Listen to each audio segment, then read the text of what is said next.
Hello students, ईट के प्रयोग में हम लोगों ने ओ क्लॉक और टू के बारे में पढ़ लिया है। आज हम लोग पढ़ेंगे पास्ट के बारे में। सावा यानी जब 15 मिनट ज्यादा हो, 12 से मिनट की सुई 3 पर आती है तो उसको सावा 12 या कुछ भी बोला जाएगा, यानी सावा बोला जाएगा। जब 15 मिनट कम हो तो उसको पौने बोला जाता है। पौने के बारे में हम लोग पढ़ लिए हैं। आज हम लोग सावा और साढ़े के बारे में पढ़ेंगे। साढ़े का मतलब होता है हाफ फास्ट, यानी आधा।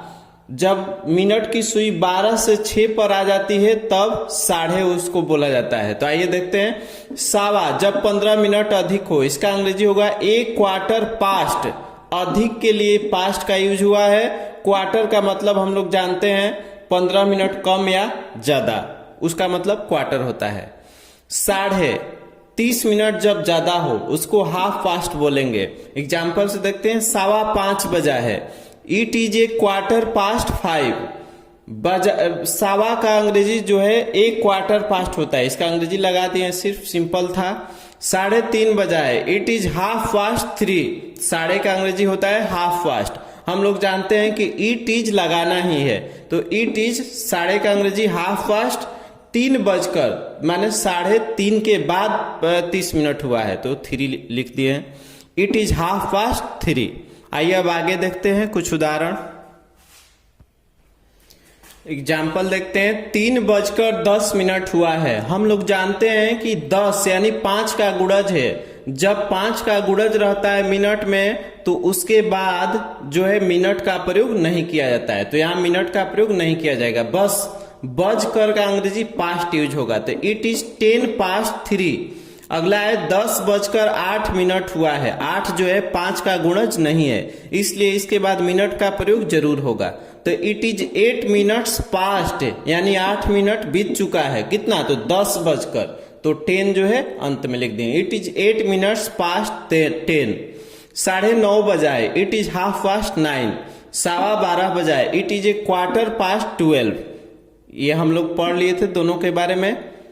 अब देखते हैं हम लोग मौसम से संबंधित या डेट को कैसे परिचय दिया जाता है। टाइप 2 में लिखा हुआ है दिन, तिथि, महीना, साल, ऋतु आदि का परिचय देने के लिए ईट का प्रयोग किया जाता है। जैसे दिन जो है आज रविवार है तो it is Sunday today. Today का अंग्रेजी अंत में लिखते हैं, या इसको इस टाइप से भी बनाया जा सकता है टुडे इज संडे। गर्मी है या गर्मी का महीना है, दोनों का अंग्रेजी एक ही होगा, तो इसको गर्मी का परिचय दिया जा रहा है। इसमें आज रविवार है, दिन का परिचय दिया जा रहा था, इसलिए इट का प्रयोग हुआ। इसमें महीना का परिचय दिया जा रहा है, ऋतु का परिचय, यानी गर्मी है तो ऋतु है। तो it is summer. Very simple, बहुत ही आसान है।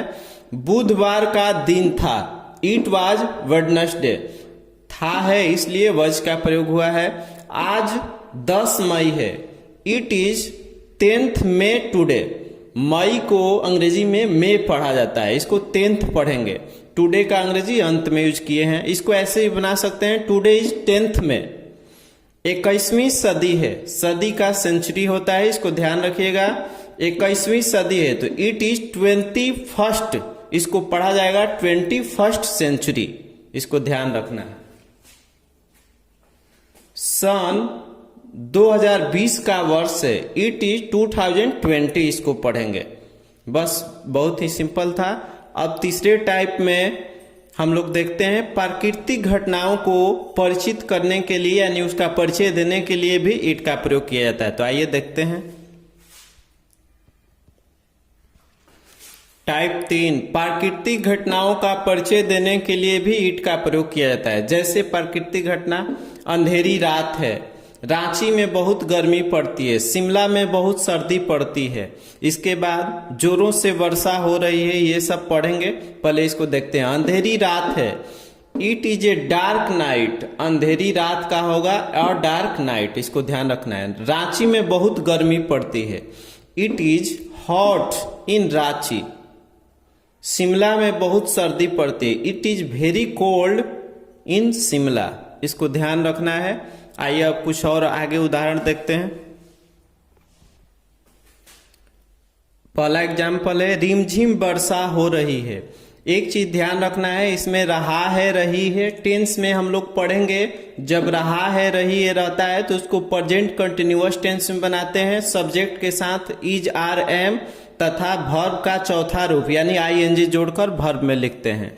तो बनाते हैं इसको, पढ़ेंगे हम लोग टेंस में। रिमझिम वर्षा हो रही है तो पहले बनाते हैं वर्षा हो रही है तो इट इज रेनिंग। रिमझिम का अंग्रेजी होता है drizzle, it is raining drizzle, रिमझिम वर्षा हो रही है। हवा चलती है, ये प्रेजेंट इंडेफिनिट टेंस में है। जब क्रिया के अंत में ता ते ती रहता है तब हम लोग सब्जेक्ट प्लस V1 या V5 के प्रयोग से बनाते हैं, हम लोग पढ़ेंगे टेंस में। तो बनाते हैं हवा चलती है। इट ब्लोज, ब्लोज माने ब्लो मतलब चलना बहना होता है और इसका V5 जो है एस लगाकर बनाएंगे। इट ब्लोज, हवा चलती है। अगला है हवा चल रही है, ये प्रेजेंट कंटिन्यूअस टेंस में, इसमें इज आर एम लगेगा, लेकिन हम लोग जानते हैं कि इट के साथ इज ही लगेगा तो इट इज ब्लो का चौथा रूप आईएनजी जोड़कर ब्लोइंग हो जाएगा। इट इज ब्लोइंग, हवा चल रही है। शिमला में बर्फ गिरती है, सबसे पहले बनाएंगे बर्फ गिरती है तो इट स्नोज शिमला में इन शिमला। शिमला को कैपिटल लेटर से लिखेंगे क्योंकि यह प्रॉपर नाउन है, इसको ध्यान रखना है। इंग्लैंड में बहुत सर्दी पड़ती है तो सबसे पहले बनाएंगे बहुत सर्दी पड़ती है। इट इज वेरी कोल्ड, कहाँ? तो इंग्लैंड में, इन इंग्लैंड। इंग्लैंड को भी कैपिटल लेटर से लिखेंगे, इसको ध्यान रखिएगा आप लोग। बेसिक हम लोगों का ईट का प्रयोग खत्म हुआ, अब हम लोग ईट का स्पेशल रूल्स पढ़ेंगे। तो जय हिंद।